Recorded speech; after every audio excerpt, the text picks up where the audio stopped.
A Thursday evening. I walked through the door carrying a bag from the hardware store. Parts for the bathroom faucet that had been dripping for a week. Rachel was on the couch, phone in hand, thumb scrolling. The kitchen sink held 2 days' worth of dishes. I set the bag on the counter. "Did you pick up your prescription?" She didn't look up. I had other things to do. I'd reminded her that morning twice. "The pharmacy closed at 8. I can grab it tomorrow on my lunch break." I said, "Of course you will." She finally looked at me. "You always clean up my messes." I was tired. The kind of tired that comes from 3 years of carrying everything.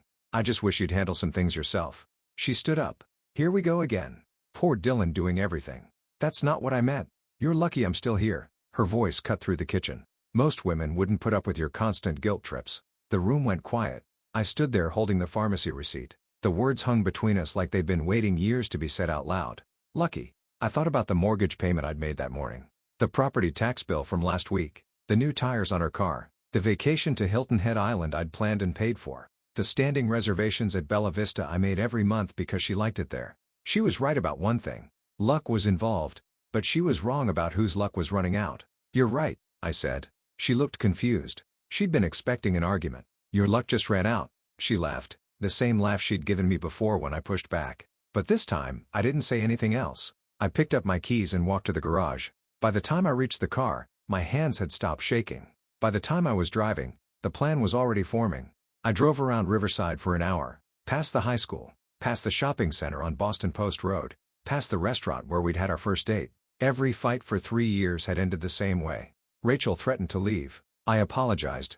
Nothing changed. I'd been afraid of losing her. But somewhere in the last 12 hours, that fear evaporated. I didn't want to lose her. I wanted to be free of her. Friday morning, I left for work at 7:30. I didn't make coffee. I always made coffee. Rachel stumbled into the kitchen at 8:15, found the empty pot, and stared at it like it had personally betrayed her. I was already gone. At 9 o'clock, my phone buzzed. "Are we still going to dinner at Bella Vista tonight?" I typed back, "You're welcome to go if you want." 3 dots appeared, disappeared, appeared again. What's that supposed to mean? It means exactly what I said. No response. At 3 o'clock, she called. "Can you pick up groceries on your way home? I'm not shopping today." "You can handle it. Seriously, I don't even know what we need. Check the fridge and make a list." "You're capable." A pause. "What's wrong with you?" "Nothing. Nothing at all." I hung up. That afternoon at work, I changed my emergency contact form, removed Rachel's name, put James instead. The HR lady, Patricia, processed the paperwork. "Everything okay at home?" "Changing some things." She nodded. Didn't pry. "Well, the new form is in the system." I walked back to my desk, sat down, stared at my computer screen. Another small thread cut. Another connection severed. It's strange how a relationship ends. Not all at once, but in tiny cuts. Each one barely noticeable. But eventually, you look down and realize you're no longer attached. At 6:30, I walked in with takeout. 1 container. Rachel was in the kitchen. She looked at the bag in my hand. "You only got food for yourself? You said you had other things to do." I assumed feeding yourself was one of them. She stared at me trying to figure out if I was joking. I wasn't. I ate in silence. Then I went to the bedroom and closed the door. She stood in the kitchen, the overhead light buzzing. Her phone forgotten on the counter. Saturday morning, her car wouldn't start. I'd noticed the battery issue 2 weeks ago. She came to find me. "The car won't start. Can you look at it?" I didn't look up from my laptop. "Not today. Call a service." "Call a service. It's probably something simple. Then I'm sure they'll fix it quickly." "Why are you being like this?" "Like what?" "Like you don't care." I looked at her then. "I'm just letting you handle your own things." She called her friend Melissa for a ride. I went for a walk around the neighborhood. Cold November air, leaves blowing across the sidewalks. I passed houses where I knew the couples. The Johnsons, the Martins, the Patel family. From the outside, they all looked happy. But how many of them were holding on to something that should have ended years ago? How many of them heard threats disguised as complaints? I thought about my parents. Married 40 years. My dad once told me the secret was that neither of them ever used the word divorce as a weapon. "The moment you threaten to leave," he'd said, "you've introduced poison into the relationship. You can't unthreat someone." I'd asked what he meant. "If I told your mother I might leave, every time we fought after that, she'd wonder if today was the day. That's no way to live." He was right. Rachel had been threatening to leave for so long that I'd started believing it was inevitable. And when something feels inevitable, you stop fighting against it. You start preparing for it. I walked back home. Rachel was inside on the phone with the repair service. At 2 o'clock in the afternoon, she tried doing laundry. Didn't separate the colors. Her white shirt came out pink. She found me in the living room. "Look what happened." That's what happens when you mix colors and whites. You always do the laundry. I don't know how. Good time to learn. She threw the shirt on the floor. What is your problem? I don't have a problem. You said you could leave any time. People who can leave any time can handle laundry. Her mouth opened, closed. She turned and walked out. That evening, she sat on the couch, not scrolling, just sitting. She got up and came over to where I was reading. Are we really not going to talk about this? About what? About whatever's going on with you. I put the book down. Nothing's going on with me. I'm just done being the person you threatened to leave. Every time you don't want to do something, I never. Yes, you do. Every fight for the past 2 years. I could leave. You're lucky I'm here. Well, I'm calling your bluff. She opened her mouth to respond, but nothing came out. For the first time in our relationship, I saw something in her eyes that wasn't confidence or irritation. It was uncertainty, and I felt nothing about it. Sunday morning, I went to Home Depot alone. We usually went together on Sunday mornings. I came back with 3 new door locks. Rachel was in the kitchen. What are those for? Security upgrade. We don't need new locks. I think we do. She looked at the packages in my hands. Something registered on her face, but she didn't press it. That afternoon, the internet went out. Rachel shouted from the bedroom. The internet's down. I was in the garage. Did you pay the bill? She appeared in the doorway. What? You always pay that. It's in your name. Check your email. But you not anymore. The account information is in the folder by the router. She stood there for a moment, then went back inside. I heard her on the phone with customer service. The frustration in her voice. The bill was 2 weeks overdue. That evening, her phone died. She'd forgotten to charge it. Her friend Melissa called my phone. Is Rachel there? We were supposed to meet for drinks. I handed the phone to Rachel. Melissa? She took the call, made an excuse, hung up. I forgot about drinks. You usually remind me of my plans. I'm not your personal assistant. I didn't say you were, but we've always had an uneven relationship. I'm evening it out. Sunday afternoon, I was putting the new locks in the garage when our neighbor Bill came over. Hey, Dylan. Doing some home improvement. Security upgrade.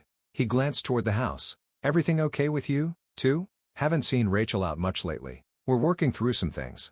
Bill nodded slowly. My ex-wife and we went through something similar. She kept telling me how lucky I was to have her. One day, I realized I wasn't lucky at all. I was trapped. What happened? I let her go. Best decision I ever made. He clapped me on the shoulder. Whatever you're doing with those locks, trust your gut. He walked back to his yard. I stood there holding the lock package, thinking about what he'd said. Trust your gut. My gut had been screaming for 3 years. I'd just been too afraid to listen. Monday morning, Rachel realized she had no clean work clothes. She went through the hamper, finding the least wrinkled option. I was already dressed, drinking coffee at the table. This is ridiculous. You're being petty. I'm being clear about boundaries. There's a difference. Boundaries. This is punishment. No. Punishment would be retaliation. This is withdrawal. I'm withdrawing from being responsible for you. She left for work in yesterday's blouse. At 1 o'clock, she texted, "Can you pick me up after work? Melissa gave me a ride this morning." Call an Uber. Are you serious? Completely. This is insane. We're married. Are we? Or am I just someone you're lucky enough to live with who might leave any day? She didn't respond. At 6:30, she came home in an Uber. $42. She'd had to pay herself. She'd been crying. Mascara smudged under her eyes. I was making dinner. For one, we need to talk about this. Okay. You can't just stop being my husband. I haven't stopped being your husband. I've stopped being your servant. That's not fair. I turned from the stove. You told me I was lucky you're still here. Do you remember that? I was angry. You say it every time you're angry. You've said it at least 20 times in the past year. And every time I apologized. I worked harder. I tried to be more. And you kept saying it because it worked. So what? You're just going to let everything fall apart? No. I'm going to let you handle your half of everything. I'll handle mine. She stood there, arms crossed, not speaking. I went back to cooking. That night, I couldn't sleep. I lay in bed staring at the ceiling. Rachel was on the far edge of the mattress, as far from me as she could get without falling off. At 2 o'clock in the morning, I got up, got dressed, drove to the 24-hour gas station on Route 1. The clerk barely looked up when I walked in. I grabbed coffee black, stood at the counter adding sugar I didn't need. A guy in a work uniform stood next to me. Looked exhausted. Long night, he asked. Long 3 years. He nodded like he understood marriage, something like that. My wife left me last spring. Said I didn't appreciate her. He stirred his coffee. Thing is, she was right. Took her leaving for me to see it. I thought about that. What if it's the other way around? What if you were the one not being appreciated? He looked at me. Then you already know what you got to do, brother. I drove back home. The house was dark. Rachel was still asleep. I sat in the driveway for 20 minutes, Engine off. Watching the light in our bedroom window. When you know something's over, really over, there's a strange kind of peace in it. I went inside, got back in bed. This time, I slept. Tuesday morning, Rachel's mother called me. Rachel says, "You two are having problems. We're having a reckoning." That sounds dramatic. It is what it is. She says, "You're refusing to help with anything. I'm refusing to do everything. There's a difference. Marriage is about partnership." Exactly. The line went quiet. Then she hung up. That afternoon, the property management company called about an unpaid HOA fee. "I'm not the HOA contact. Call Rachel Harper. We've been trying. She's not responding. That's between you and her." I hung up.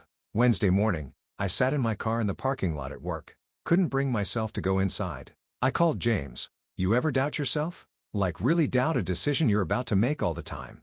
"Why?" "I'm about to do something I can't take back." Silence on the other end. "Then is it the right thing?" "I think so." "Then do it. You've been miserable for years, Dylan. We've all seen it." "Have I been that obvious?" "Yeah, man. You have." After I hung up, I sat there for another 10 minutes. Then I got out of the car and went inside. By lunch, I'd already made the call to take tomorrow afternoon off. At 7, Rachel came home to a dark house. I turned off the lights before leaving for the gym. She was holding an envelope from the HOA. Late fee notice. I got a late fee notice. I was on the couch. "That's unfortunate. This is in both our names. Then we'll both suffer the late fee." She threw the envelope on the table. "You're destroying us." "No. You destroyed us every time you reminded me. I should be grateful you hadn't left yet.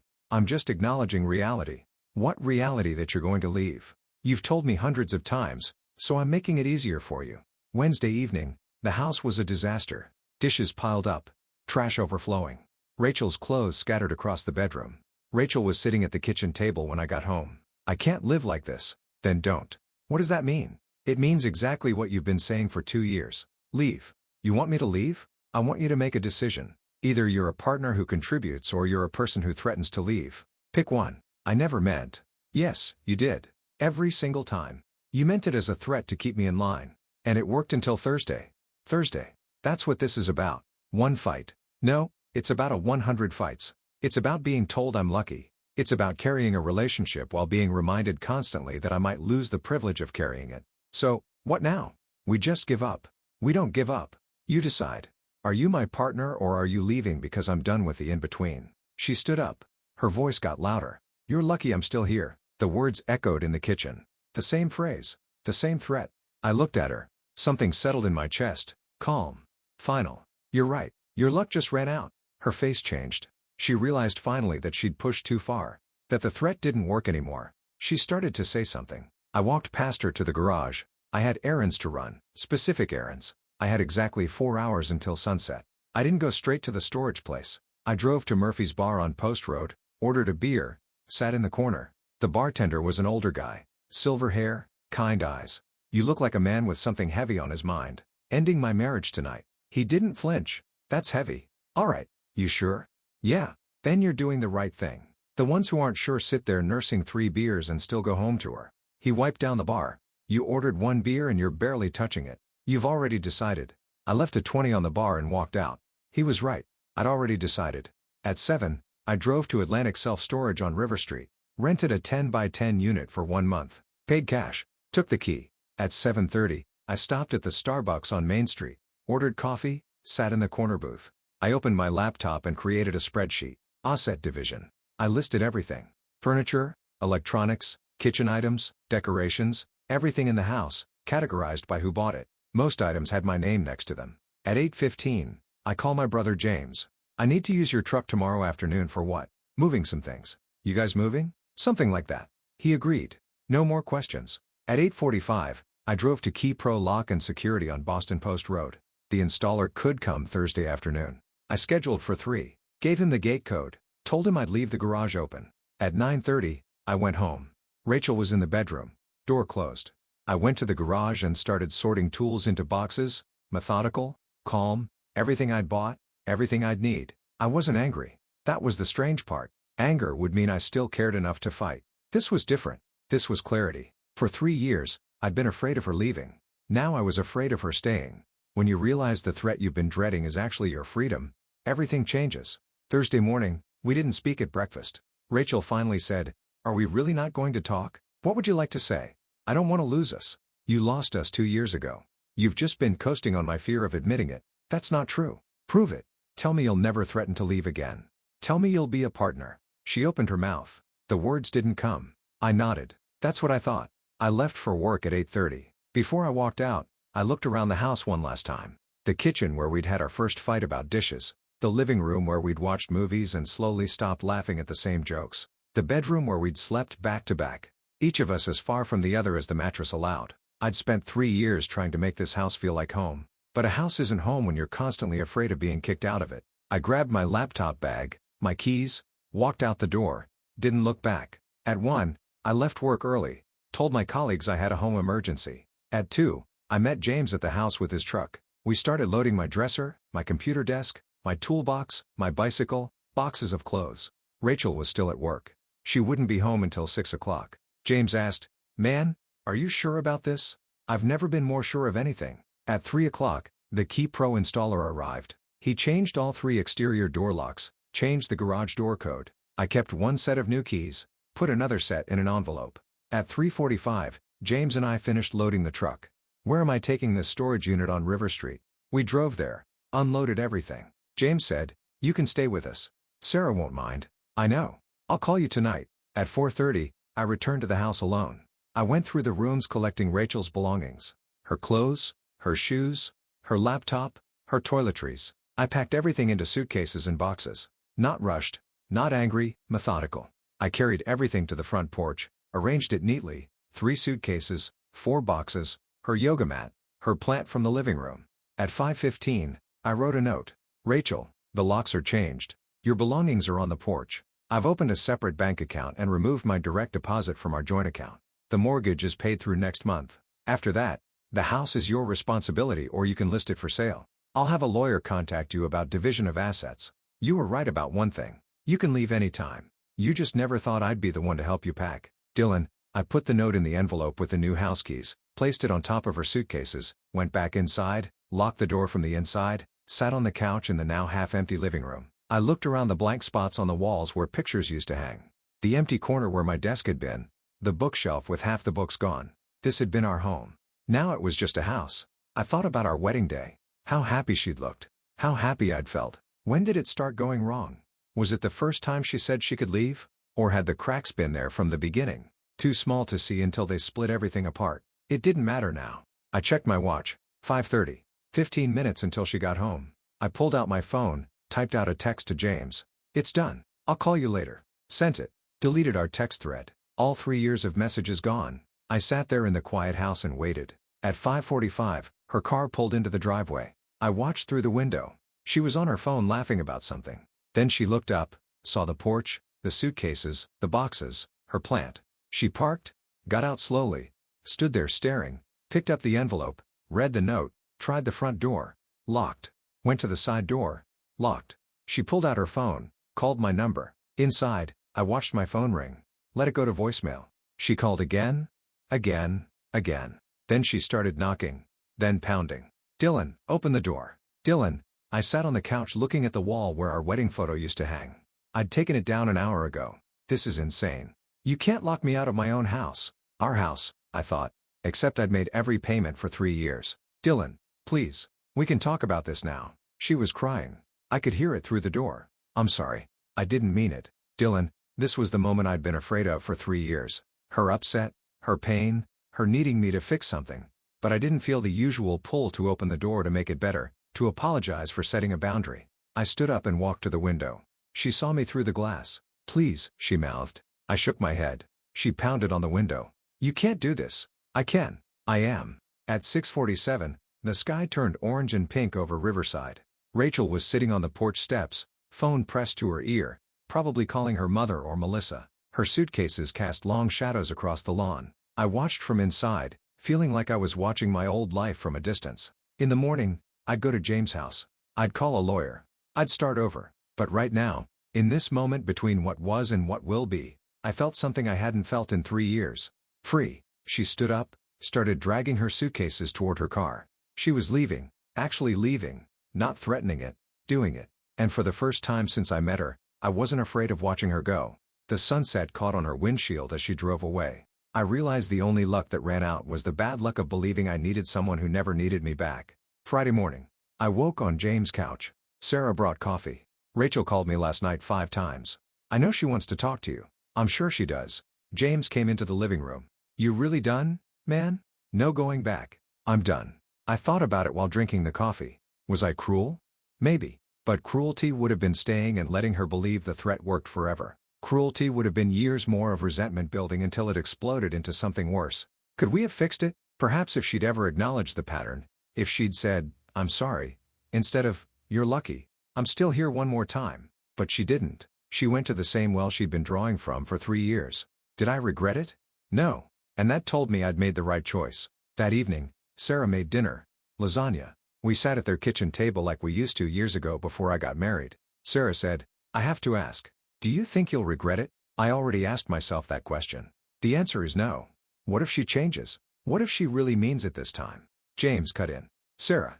Come on. No, it's okay. I set down my fork. 3 years. Do you know how many times she said it?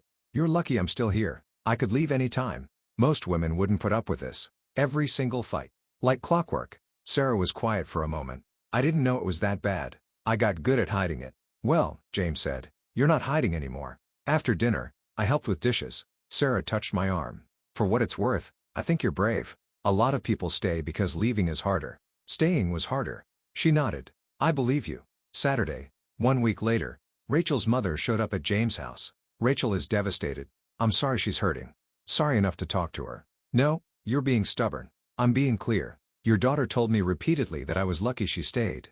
I stopped believing her. She didn't mean. She did every time, and I finally started listening. Her mother left without another word. During week 2, I drove past the old house on Maple Ridge Road. I needed to pick up mail. The lawn needed mowing. Rachel had never learned how to use the mower. I parked in the driveway, used my key to check the mailbox at the curb. Bills, mostly in my name. I sorted through them in the car. The neighbor, Bill, came out of his house. Dylan, haven't seen you around. Moved out last week. He nodded. Saw the locksmith. Figured as much. He glanced at the house. She's still in there. Far as I know. Lawn's getting bad. Not my problem anymore. He smiled a little. Good for you, man. Good for you. I drove away and didn't look back. Week 2. I sat in an attorney's office in downtown Stanford. This is fairly straightforward. 3-year marriage, no children. You've documented that you paid for most assets. I don't want to punish her. I want to be fair. Fair would be giving you everything you paid for. Give her the furniture, some of the joint savings. I just want out. You're being generous. I'm being done. Rachel's text messages came in waves. Week 1. We need to talk. You can't just throw away 3 years. I'm sorry about what I said. Please call me. Week 2. My lawyer says you're being unreasonable. You're going to regret this. I hope you're happy. Actually, I hope you're miserable. Week 3. I'm signing the papers. I never loved you anyway. I didn't respond to any of them. One afternoon during week 3, I was at the grocery store in Norwalk buying food for one. Smaller portions, simpler meals. I turned down the cereal aisle and there was Melissa, Rachel's friend. She saw me. Her face changed. Dylan. Melissa. Silence. Then she said she's really struggling. I'm sorry to hear that. Are you? Because you don't look sorry. I'm sorry she's hurting. I'm not sorry I left. She made mistakes, Dylan. We all do. She made the same mistake 100 times. That's not a mistake. That's a choice. Melissa shook her head. You're cold. You know that? No. I'm just done being warm to someone who kept reminding me how easily they could leave me in the cold. She walked away without buying anything. I finished my shopping. 3 weeks later, I sat in a 1-bedroom apartment in Norwalk, 15 minutes from the old house. Small, quiet, mine. James helped me set up the furniture from storage. How you feeling?